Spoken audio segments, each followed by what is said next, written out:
औज़ुबिल्लाहिमिनश्शैतानिर्रजीम बिस्मिल्लाहिर्रहमानिर्रहीम। अज़ीज़ तलबा तलबात और रिस्पेक्टेड व्यूवर्स, आज हम ट्रेडिशनल एग्ज़ाम्स के पॉइंट ऑफ व्यू से chapter number 5 modern essay number 5 हम डिस्कस करेंगे। Nagasaki 9 August 1945 written by Michito Ishimaru. Japanese writer है, नाम से पता चल रहा है। और नागासाकी जापान का एक शहर था, बल्कि है। और 9 अगस्त 1945 का दिन इस हवाले से इसकी हिस्ट्री में अहम है कि इसके ऊपर न्यूक्लियर बॉम्ब जो है ना वो फेंका गया था।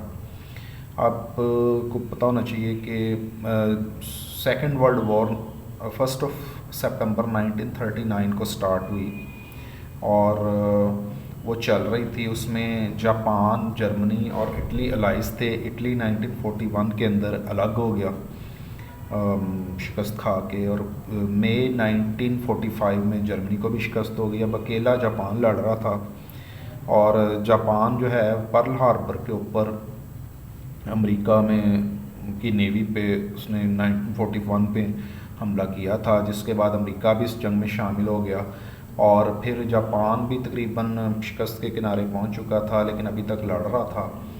तो अमेरिका इस ज़माने में एटॉमिक बॉम्ब, न्यूक्लियर बॉम्ब ईजाद कर चुका था।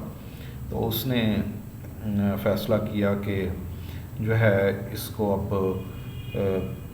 फेंक दिया जाए इस जापान के ऊपर। तो 6 अगस्त 1945 को पहला बम, जिसका कोड नेम कहा जाता है लिटिल बॉय रखा गया था उस बॉम्ब का, वो फेंका गया और हिरोशिमा पे, जापान के शहर हिरोशिमा पे। तो जापान ने अब फिर भी तैयार नहीं डाले। 3 दिन बाद जो दूसरा बॉम्ब है वो नागासाकी के शहर के ऊपर फेंका गया, तो वो उसमें भी ज़बरदस्त तबाही हुई। और अभी तीसरा बॉम्ब कहा जाता है कि टोक्यो शहर पे फेंका जाना था। तो उसके बाद 2 दिन बाद 11 अगस्त को जापान ने सरेंडर कर दिया। और इस न्यूक्लियर बॉम्बिंग के नतीजे में क्या क्या तबाही हुई, ये राइटर उसका आई विटनेस है, वो उसमें बताता है कि मैं अपने जो है वो दोस्तों के साथ बैठा हुआ था, तो एकदम से हवा के अंदर ज़बरदस्त चमक पैदा हुई और हमने ऊपर थोड़ी देर पहले आवाज़ सुनी थी B-29 तैयारे की। तो समझिए कि जो जंग का ज़माना है, तो शायद वैसे एयर रेड होने वाला है। तो एक ज़बरदस्त जो है धमाका हुआ और उसके नतीजे में कहता है कि हम दौड़े नीचे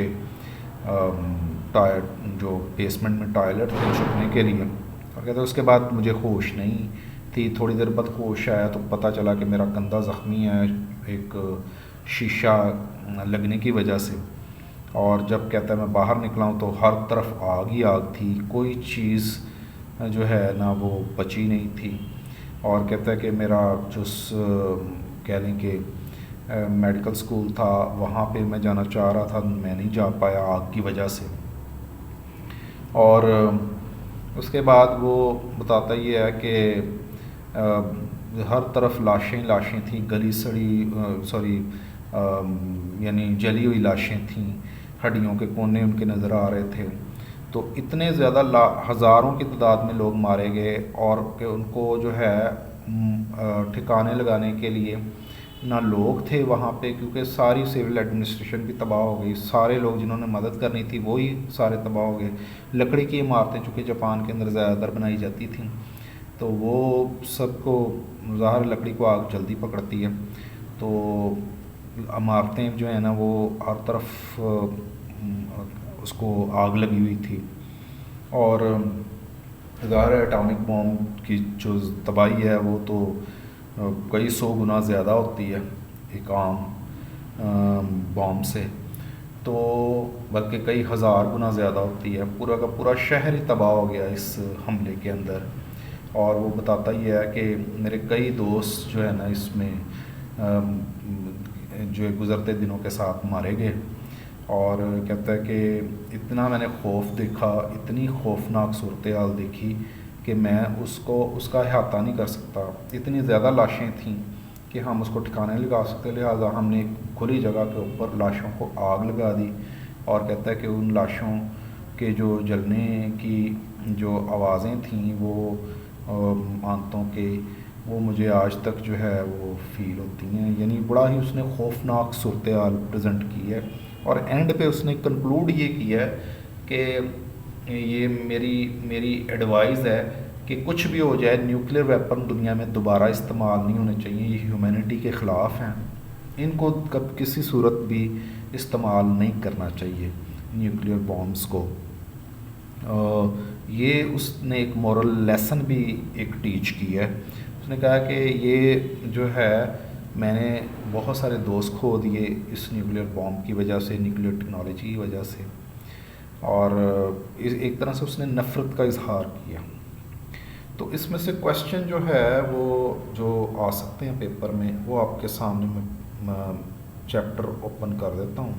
आपके सामने चैप्टर ओपन है। तो इसमें जो क्वेश्चन है ना, अकाउंट ऑफ डिस्ट्रक्शन के जो तबाही उसने बयान की है ना, ये इसका मेन क्वेश्चन है। 95% चांस ये होता है कि इस चैप्टर में से यही सवाल आए। 5% चांस ये है कि जो उसने एंड पे एक मॉरल लेसन जो टीच किया है कि no matter what happens these terrible weapon should not be used again, कि ये जो खौफनाक एटमी हथियार हैं दोबारा इस्तेमाल नहीं होनी चाहिए। इसके ऊपर 2 दफ़ा पेपर में सवाल आया, लेकिन ये पिछले 15-20 साल से नहीं आया। अब जब भी आ रहा है ये अकाउंट ऑफ डिस्ट्रक्शन वाला, यानी फर्स्ट क्वेश्चन आ रहा है, तो आप कह सकते हैं कि ये जो फर्स्ट क्वेश्चन है that is the most important one, ये इसकी समरी भी बनती है। तो इसको ही आप बहुत अच्छे तरीके से फर्स्ट क्वेश्चन को करें। सेकंड वाला अगर आप कर सकते हैं तो वो भी आप कर लें तो ज़्यादा बेहतर है। तो अब इंशाल्लाह नेक्स्ट लेक्चर के अंदर जो है 6 number chapter walking on the moon discuss करेंगे। अंटिल देन खुदा हाफिज़।